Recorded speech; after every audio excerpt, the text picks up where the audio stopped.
Part 6 जो हमारा है, अब मैं अगेन कहूंगी आपके लिए सबसे इंपॉर्टेंट है, जो है स्ट्रक्चरल डिजाइन। लाइटिंग और वेंटिलेशन कैसी होनी चाहिए, आर्किटेक्चरल एस्पेक्ट्स क्या होना चाहिए, ये तो हम जरूर देखते हैं बिल्डिंग्स में, लेकिन डिजाइन होना बहुत जरूरी है, क्योंकि अगर डिजाइन सही नहीं है तो we are compromising with the life of the people, because हमें अपने बिल्डिंग को अर्थक्वेक के अगेंस्ट, लैंडस्लाइड के अगेंस्ट, इन सब डिजास्टर्स के अगेंस्ट सेफ बनाना है। हमारी कंट्री ऐसे ही मल्टी डिजास्टर प्रोन कंट्री है, और आपको ये भी मालूम है कि हम जैसे ऊपर जाते हैं we are in the higher seismic zones, तो इसलिए हमारे लिए पर्टिकुलरली इंपॉर्टेंट है कि हम डिजाइन हमारे रिलेवेंट इंडियन स्टैंडर्ड्स के हिसाब से करें। मैं यहाँ आ रही थी, रास्ते में देखा कई सारी बिल्डिंग्स फ्लैट रूफ कंस्ट्रक्ट हो रही हैं, पर as an engineer, as a professional, क्या आपको लगता है कि ये सही है? बिल्कुल नहीं होना चाहिए। तो हमने क्यों नहीं होना चाहिए? हमारी स्नो लोड इंक्रीज हो जाएगी, जहाँ हाई इंटेंसिटी रेनफॉल है, जहाँ स्नो है, वहां पे ये सब दिक्कतें हैं। We are doing indiscriminate cutting of these slopes, and because of these reasons you have come to know about the what consequences we are facing. जो जोशीमठ में हुआ है, टर्की में जो हुआ है, because of improper use of the materials were not correct or as per the standards, the design maybe were not as per the standards, and because of that they have faced this severe devastation. So do we also want to see such a consequence or see such a situation in our country? Absolutely not. We will never as a professional want such things to happen here. तो इसलिए हम जो इतने standards बना रहे हैं, कई सारे स्टैंडर्ड्स बनाते रहते हैं, अपडेट करते रहते हैं on design as well as construction of the foundation. Loads को एस्टिमेट कैसे करिएगा, फाउंडेशन डिसाइड कैसे करिएगा, फाउंडेशन को डिजाइन कैसे करिएगा, स्लोप स्टेबिलिटी एनालिसिस कैसे करिएगा, और अलग अलग मटेरियल को यूज करते हुए आप किस तरह से स्टैंडर्ड बनाइएगा, किस तरह से भवन का निर्माण करिएगा, ये सारे हमारे पार्ट 6 में कवर्ड है। Now coming to part 7 of the National Building Code of India, जैसे मैंने बताया कि हमने कई स्टैंडर्ड्स कंस्ट्रक्शन प्रैक्टिसेस पे बनाए हैं कि हमें प्रैक्टिसेस कैसे करनी है। अगर हम मैसनरी बिल्डिंग को कंस्ट्रक्ट कर रहे हैं, या हम आरसीसी बिल्डिंग कंस्ट्रक्ट कर रहे हैं, या फिर हम स्टील बिल्डिंग कंस्ट्रक्ट कर रहे हैं, तो कैसे करना है, what is the good practice और बेस्ट प्रैक्टिस। अगेन आपको 700 के अराउंड इंडियन स्टैंडर्ड का रेफरेंस हमारे part 7 of national Building Code of India में मिलेगा। ना केवल ये, आपने देखा होगा कि कई सारे एक्सीडेंट्स होते हैं कंस्ट्रक्शन प्रोजेक्ट के, जब हम बिल्डिंग कंस्ट्रक्शन कर रहे हैं, और एक एक्सीडेंट उससे हमारी सारी प्रोजेक्ट मैनेजमेंट ही फेल हो जाती है। मैनेजमेंट के हमारे कई स्टैंडर्ड है, IS 15883 के वेरियस पार्ट्स में हमने कवर कर रखा है। उसी प्रकार हमने सेफ्टी के कई स्टैंडर्ड्स बनाए हैं कि अगर आप डीप पाइलिंग कर रहे हैं, डीप एक्सकेवेशन कर रहे हैं, अगर if you are working at a height, तो आप कौन सी क्या क्या सेफ मेजर्स आपको लेने हैं। और उसके अलावा हमने एक स्टैंडर्ड बनाया है which is IS 16601, construction site पे welfare requirements and the habitat requirements for the construction workers. तो इन सबको हमने पार्ट 7 में कवर कर रखा है। बेसिकली एमबीसी क्या है, कई सारे स्टैंडर्ड्स का एक ऐसा कंपाइलेशन है कि आपको पूरा डेवलपमेंट प्रोसेस शुरू से अंत तक इसमें कवर हो जाता है। जैसा मैंने बताया, planning, design, construction, operation, maintenance, तो जो भी हमारे वेरियस स्टैंडर्ड्स हैं उनको ही यूज करके एमबीसी बना है।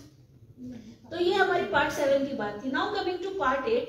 पार्ट 8 में हमने कवर कर रखा है बिल्डिंग सर्विसेज। तो बिल्डिंग सर्विसेज की बात करें तो क्या क्या सर्विसेज हमारे ख्याल में आती है? लाइटिंग, वेंटिलेशन, बीच नेचुरल और the mechanical ventilation, air conditioning, आपकी जैसे जगहों में हीटिंग की भी रिक्वायरमेंट है कोल्डर रीजन्स में, then acoustics, sound insulation and noise control. उसके अलावा ICT enabled buildings, smart buildings की हम बात करते हैं, तो आईसीटी की हमने ये नया चैप्टर ऐड किया पार्ट 8 सेक्शन 6, और अब जल्दी department of telecommunications already guideline आपको भेज चुका है वो हर एक स्टेट में कि आप इन बिल्डिंग और सॉल्यूशंस की भी एनओसी करवाएं टेलीकम्युनिकेशन इंजीनियर से। आई होप आप लोगों को भी प्राप्त हुई होगी DO2 की ये गाइडलाइंस। तो एक और नए तरीके के प्रोफेशन कैसे इंश्योर करेंगे, तो हमारे कंट्री को 5 क्लाइमेटिक जोन्स में बांटा गया है। उसके हिसाब से अगर हम लाइटिंग कर रहे हैं या नेचुरल वेंटिलेशन कर रहे हैं या फिर हम मैकेनिकल वेंटिलेशन कर रहे हैं, we have signed the Paris agreement as well as the London declaration under it, as per which we are committed to meet the sustainable development goals. Now what is sustainability? Sustainability से आप क्या समझते हैं? What do you understand by sustainability? I see some young students there. What do you understand by sustainability?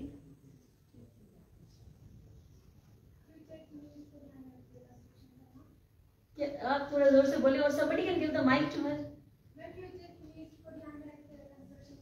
बिल्कुल, construction में कोई भी consumption करना, हमको जो भी कंज्यूम कर रहे हैं हम इस तरह से करें ताकि हमारी जो फ्यूचर जनरेशन है उनकी नीड्स कॉम्प्रोमाइज नहीं होनी चाहिए। तो उसके लिए हम क्या कर सकते हैं?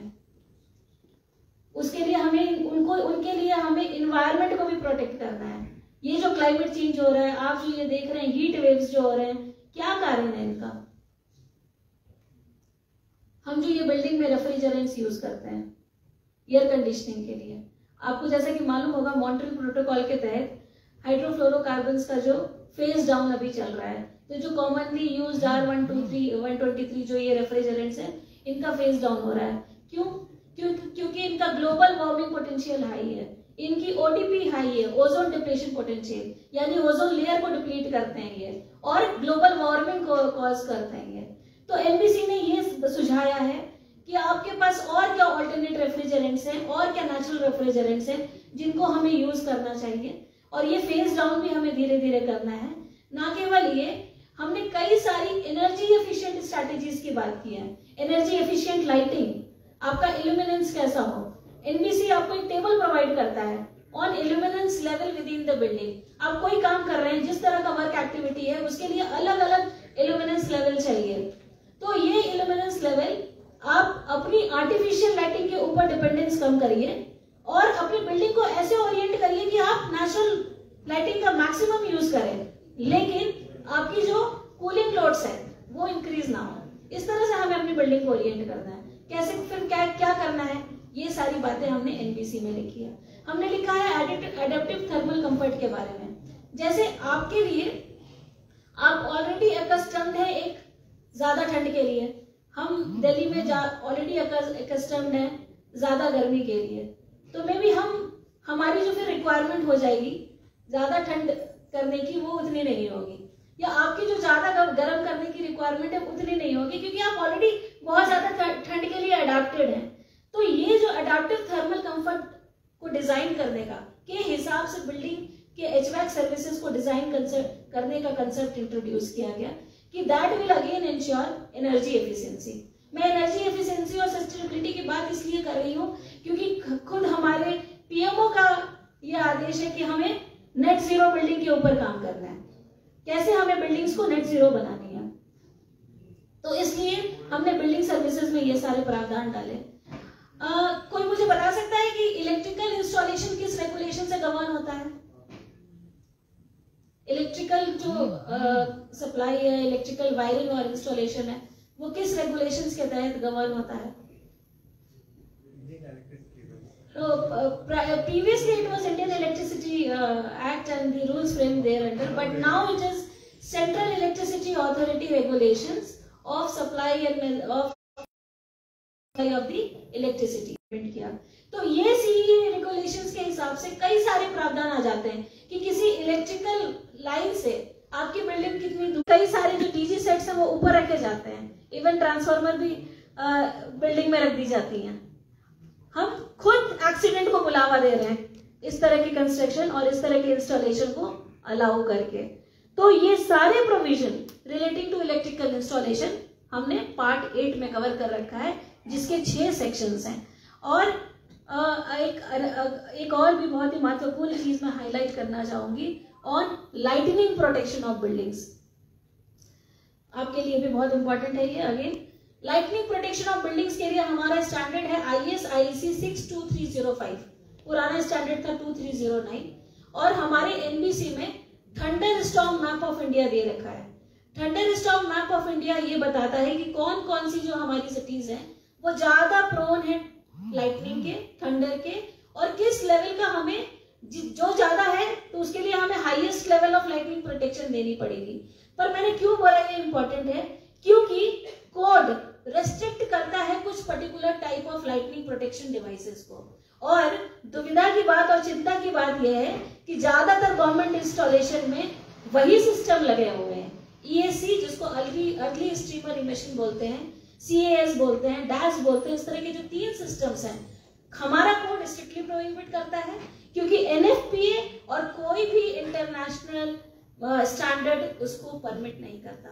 तो इसलिए हम यहाँ आए ये अवेयरनेस क्रिएट करने के लिए, और इसलिए हमने ये रेगुलेशंस भी बनाया है। हमारा पार्ट 8 सेक्शन 3 ये कहता है कि जो कोलैप्सिबल लिफ्ट है, यानी जो गेट वाली लिफ्ट है, वो नहीं होनी चाहिए, और ज्यादातर बिल्डिंग में वो कोलैप्सिबल लिफ्ट ही लगी होती है। हमारा ये कोड ये भी कहता है कि ऑटोमेटिक रेस्क्यू डिवाइस हर लिफ्ट में होना चाहिए। क्या है ये ऑटोमेटिक रेस्क्यू डिवाइस? ये इंश्योर करता है कि in case of power failure या in case of any breakdown the lift car should come down to the nearest floor, ताकि जो बंदा है वो वहां से निकल जाए, पैनिक की सिचुएशन ना हो, सफोकेशन ना हो। तो ये चीजें कहीं उस चैप्टर में छुपी रह जाती हैं और ना रेगुलेशंस में आ पाती हैं और ना ये कभी इंप्लीमेंट हो पाती हैं। हमारे बिल्डिंग प्रोफेशनल्स कई बार वो इस बात से अवगत नहीं होते हैं कि स्टैंडर्ड में इतनी मेजर चेंजेस आ गई, 2309 रिवाइज होकर 62305 बन गया है, या 1893 यानी कि हमारा जो सेस्मिक कोड है वो 2016 में रिवाइज हुआ और अब फिर से उसका रिवीजन चल रहा है, 456 का रिवीजन चल रहा है। हमारा सब सरफेस इन्वेस्टिगेशन का कोड 2021 में चेंज हो गया, पाइप फाउंडेशन के कोड चेंज हो गए, लेकिन कई रेगुलेशंस में हमने पाया कि अभी भी पुराना वर्जन रेफर्ड है। तो ये थी बात हमारी सर्विसेज चैप्टर की। ये बिल्डिंग सर्विसेज पार्ट था जो इंश्योर करता है कि बिल्डिंग में जो ऑक्यूपेंट्स हैं वो उनको कंफर्ट कंडीशन अचीव हो और बिल्डिंग की इंडोर एयर क्वालिटी मेंटेन रहे। और अभी CPCB central pollution control board which is under ministry of environment, forest and climate change, वो भी गाइडलाइंस लेकर आ रहे हैं, और ये गाइडलाइंस भी महुआ यानी ministry of housing and urban affairs के थ्रू आप लोगों को सर्कुलेट की जाएगी। और इसमें अगेन पब्लिक स्पेसेस और जो पब्लिक बिल्डिंग्स हैं उसमें इंडोर एयर क्वालिटी मॉनिटरिंग के बारे में गाइडलाइंस है कि आपको करना है वो PM2.5, PM10 ये लेवल्स आपको कार्बन डाइऑक्साइड मॉनिटर करना है आपकी बिल्डिंग में, उनको कंट्रोल करना है, आपको फिल्टर्स इंश्योर करने हैं। तो ये भी जल्दी आपके पास गाइडलाइन आने वाला है। Then this was regarding building services. Now coming to plumbing services जो हमारे पार्ट 9 में कवर्ड है। अगेन पार्ट 9 में भी हमारे 4 सेक्शंस हैं, water supply, drainage and sanitation, solid waste management और गैस सप्लाई का। तो इसमें हम बेसिकली हमारी वाटर सप्लाई सिस्टम्स कैसी हो, कैसे डिमांड कैलकुलेट कर सकते हैं, मिनिमम फिक्सचर्स अलग अलग बिल्डिंग में कितनी होनी चाहिए, ड्रेनेज फिक्सचर्स या सैनिटरी फिक्सचर्स मिनिमम कितनी होनी चाहिए, रेन वाटर हार्वेस्टिंग कैसे करेंगे, स्विमिंग पूल की क्या रिक्वायरमेंट है। स्विमिंग पूल में इनफैक्ट ये मेरी सोसाइटी की एक दुखद घटना है कि फर्स्ट ईयर में ही एक बच्चे की डेथ हो गई थी। तो उसमें हमें क्या सेफ्टी प्रोविजंस इंश्योर करने हैं, उसके लिए भी हमने स्टैंडर्ड बना रखा है। तो ये हमने सब चीजें सारी बातें पार्ट 9 में, स्टॉर्म वाटर ड्रेनेज सिस्टम्स ये सब कैसे करना है, और वेस्ट वाटर रिसाइकलिंग कैसे करनी है, recycling of water and it's reuse किस किस पर्पस के लिए करना है, जैसे कि आप उसको फ्लशिंग में यूज कर सकते हैं, कूलिंग टावर के मेकअप वाटर में यूज कर सकते हैं, हॉर्टिकल्चर के लिए यूज कर सकते हैं। तो ये सारे बातें हमने पार्ट 9 के सेक्शंस में कह रखे हैं।